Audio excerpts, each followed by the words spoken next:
Hello guys, स्वागत है आपका विलेज वाली टीचर यूट्यूब चैनल पर। तो हाय, मैं हूं किरण शर्मा।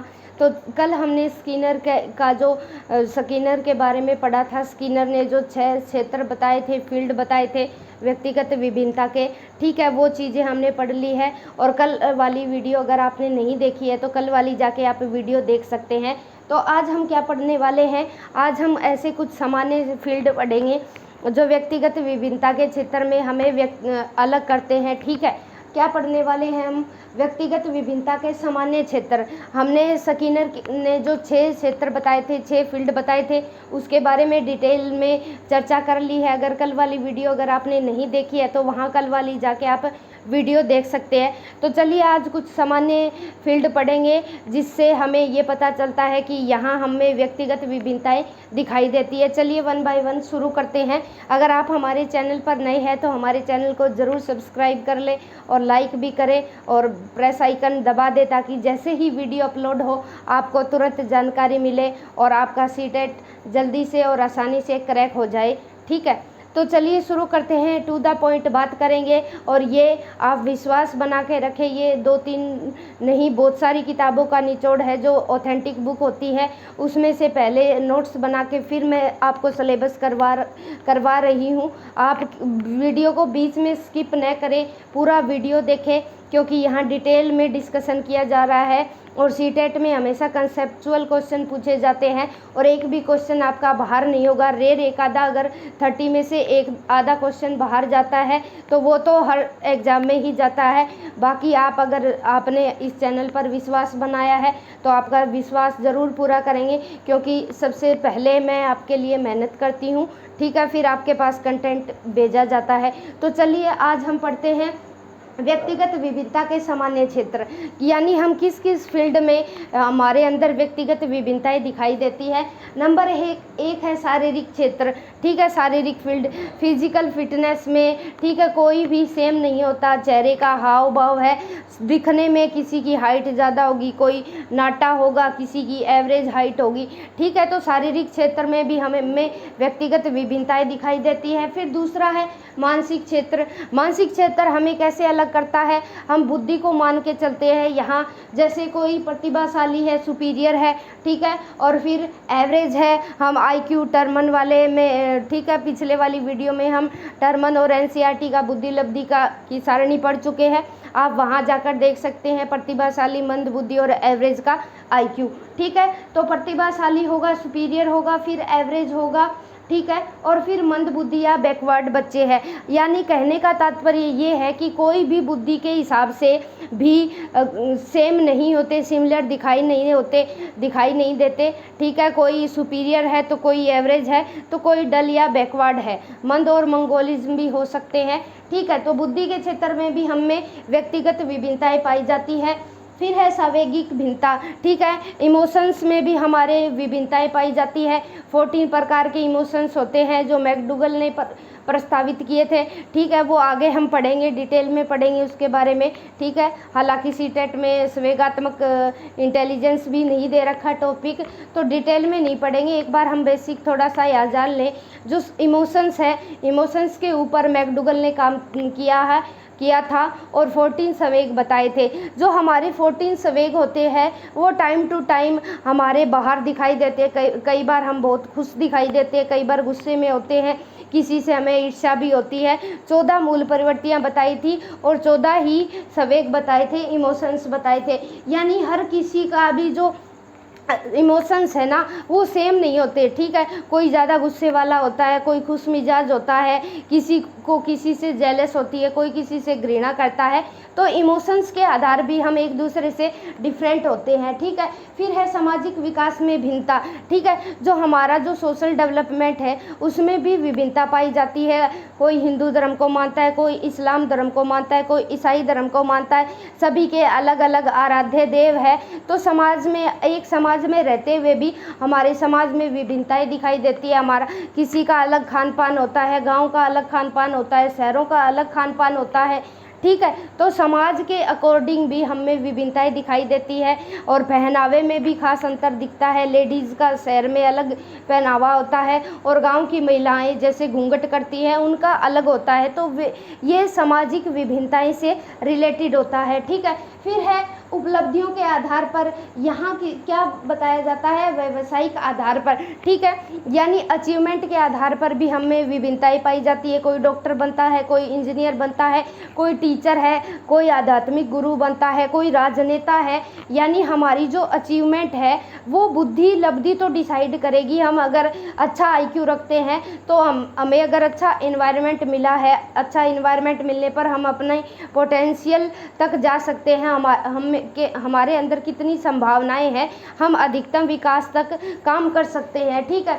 अचीवमेंट के आधार पर भी विभिन्नताएं पाई जाती है। फिर है भाषा विकास। भाषा विकास के बारे में भी विभिन्नताएं पाई जाती है, चाहे जुड़वा बच्चे हो, ठीक है। दोनों जुड़वा बच्चे का जो वोकल कॉर्ड्स है, ज़रूरी नहीं कि सेम बच्चा सेम समय पर, दोनों बच्चे सेम समय पर बोलना सीखे। कोई पहले बोलना शुरू करेगा, कोई बाद में। पहला बच्चा ज़्यादा शब्द पहले बोलने लगे, क्या पता दूसरा बच्चा उससे भी कम शब्द बोले। तो जुड़वा बच्चों में भी भाषा विकास की जो है, ठीक है, वो विभिन्नता पाई जाती है। हर एक किसी में भाषा विकास की विभिन्नता पाई जाती है। कोई मलयालम बोलता है, कोई कोंकणी बोलता है, कोई हिंदी बोलता है, कोई अंग्रेजी बोलता है। सारे सेम लैंग्वेज नहीं बोलते। अगर सेम लैंग्वेज बोलते भी है ना, उनका एक्सेंट है, वो जो बोलने का तरीका होता है, बोलने का जो ढंग है, ठीक है, वो अलग होता है। भाषा विकास में भी विभिन्नता देखने को मिलती है। फिर है अभिरुचियों व अभिक्षमता में अंतर, ठीक है। एप्टीट्यूड एंड एटीट्यूड्स में भी अंतर होता है हमारे अंदर, ठीक है। किसी की रुचि खेल में होती है, किसी की खाना खाने में होती है, किसी की कोई क्रिकेटर बनना चाहता है, कोई टीचर बनना चाहता है। तो यहाँ रुचियों में भी विभिन्नता दिखाई देती है। फिर है यौन विभिन्नताएं। लड़के और लड़कियों में भी विभिन्नताएं दिखाई देती है। लड़का और लड़की का जो फिजिकल डेवलपमेंट है वो अलग अलग है। दोनों दिखने में भी अलग होते हैं। लड़का अलग दिखता है, लड़की अलग दिखती है, ठीक है। तो ये विभिन्नताएं भी होती है। ये विभिन्नताएं जो यौन विभिन्नताएं हैं, ये आईक्यू से रिलेटेड नहीं होती। ऐसा नहीं होता कि लड़की में दिमाग ज़्यादा होता है या लड़के में कम होता है। बाकी जो विभिन्नताएं हैं जो फिजिकल हिसाब से, वो बाहरी रूप से दिखाई देती है। सामने देखते ही हम तुरंत बता देते हैं कि ये लड़की है और ये लड़का है। यानी हमें लिंग के आधार पर भी यहाँ विभेद देखने को मिलता है। फिर है ज्ञानात्मक व क्रियात्मक क्रियाओं में अंतर, ठीक है। किसी को ज्ञान ज़्यादा होता है, किसी को कम होता है। कोई लर्निंग बाय डूइंग से सीख जाता है, कोई एक बार में सीखता है, कोई बार बार बताने से सीखता है, कोई बार बार प्रैक्टिस करने से सीखता है।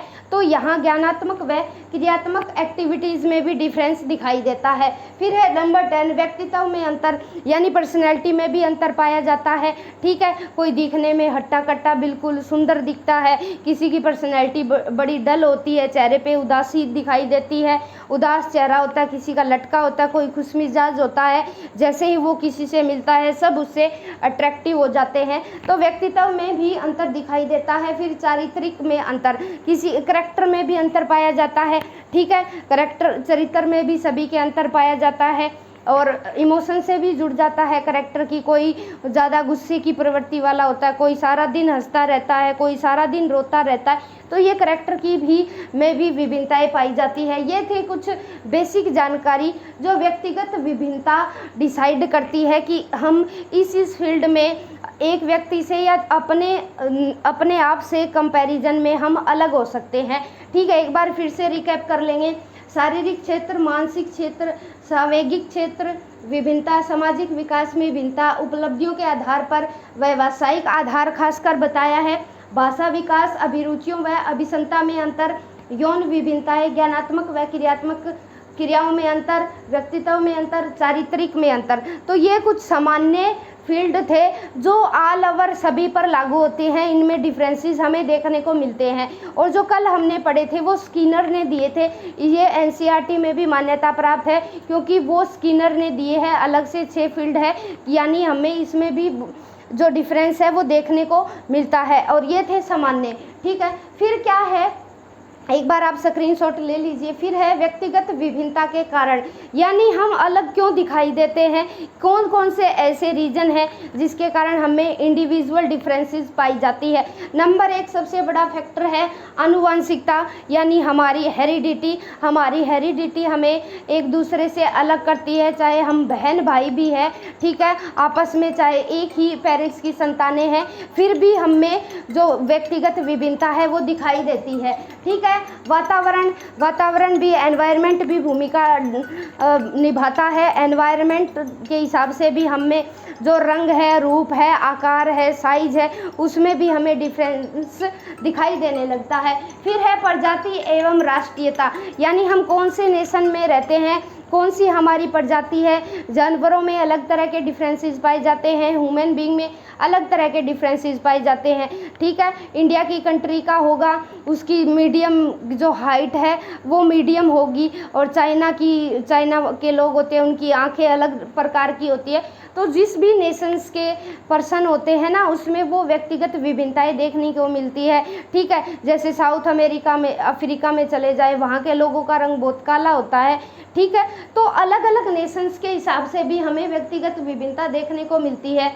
आयु एवं बुद्धि के हिसाब से भी, ठीक है। छोटी एज का बच्चा है वो सरल काम करता दिखाई देगा, जैसे जैसे एज बढ़ती है बच्चा कॉम्प्लेक्स चीज़ें भी करना सीख जाएगा, और जैसे जैसे बुद्धि में मैच्योरिटी आती है इसके कारण भी विभिन्नता दिखाई देते हैं, ठीक है। 10 साल का बच्चा 2 साल के बच्चों जैसी हरकत नहीं करता, क्योंकि अब बच्चे को पता है कि अब वो 10 साल का हो गया है, अगर, ठीक है।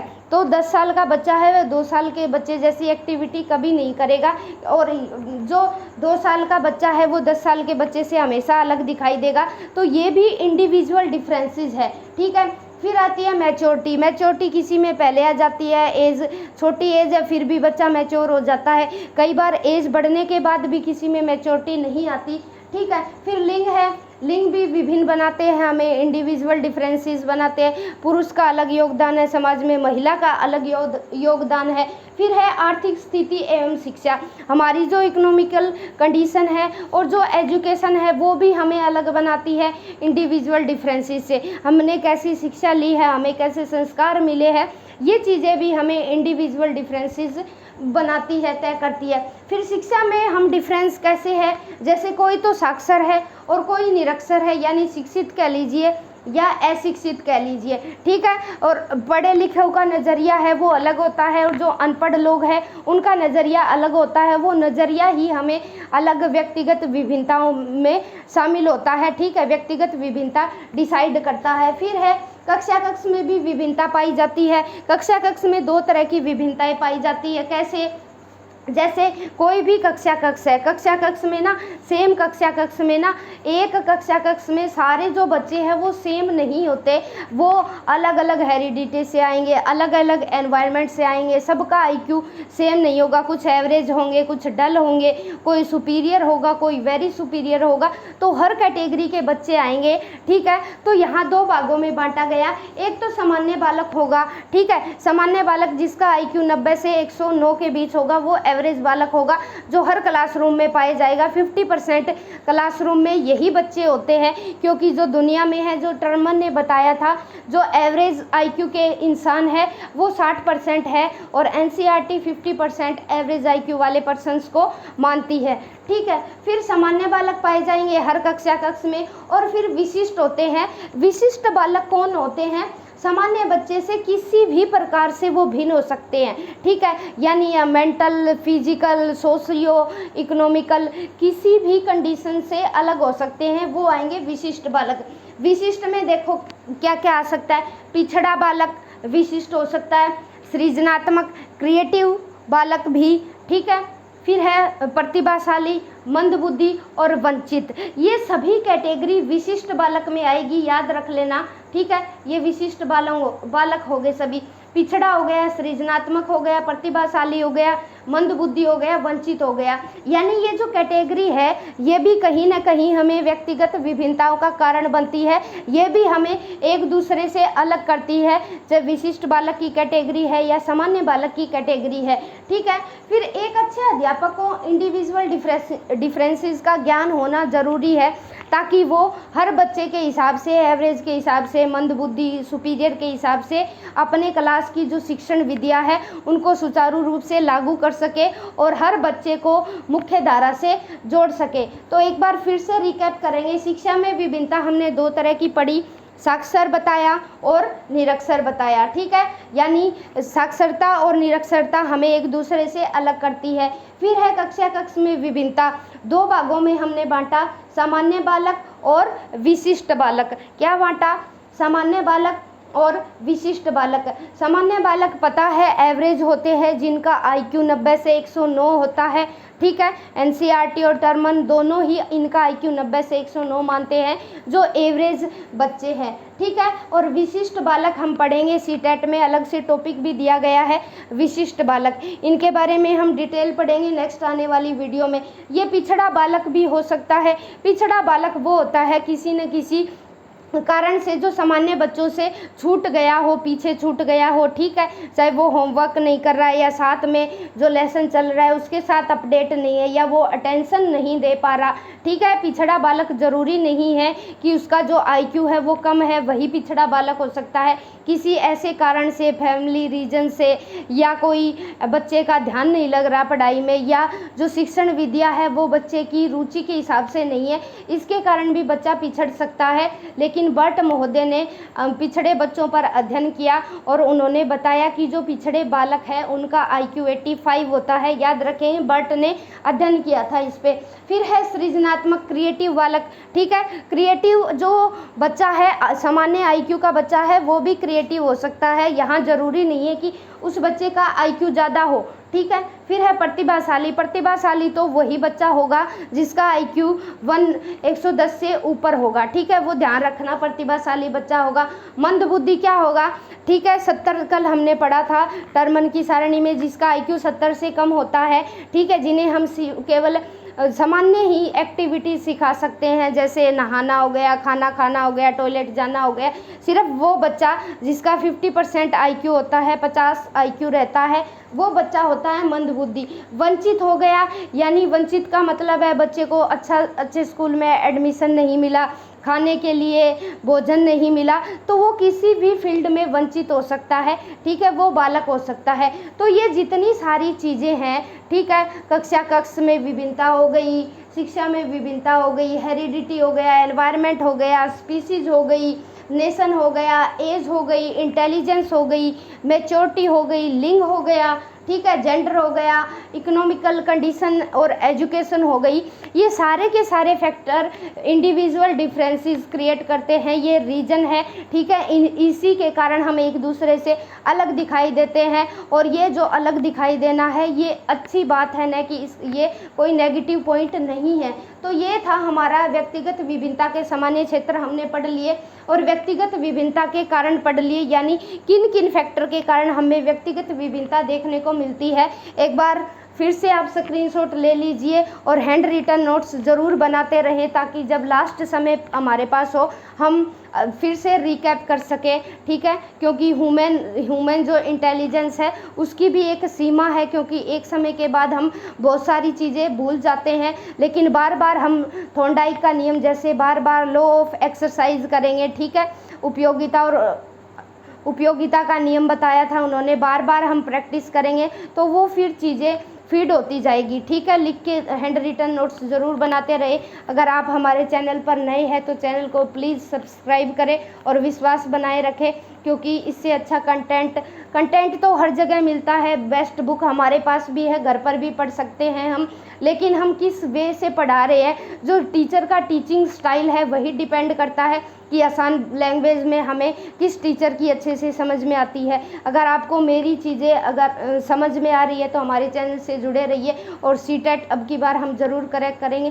Thanks for watching, bye bye.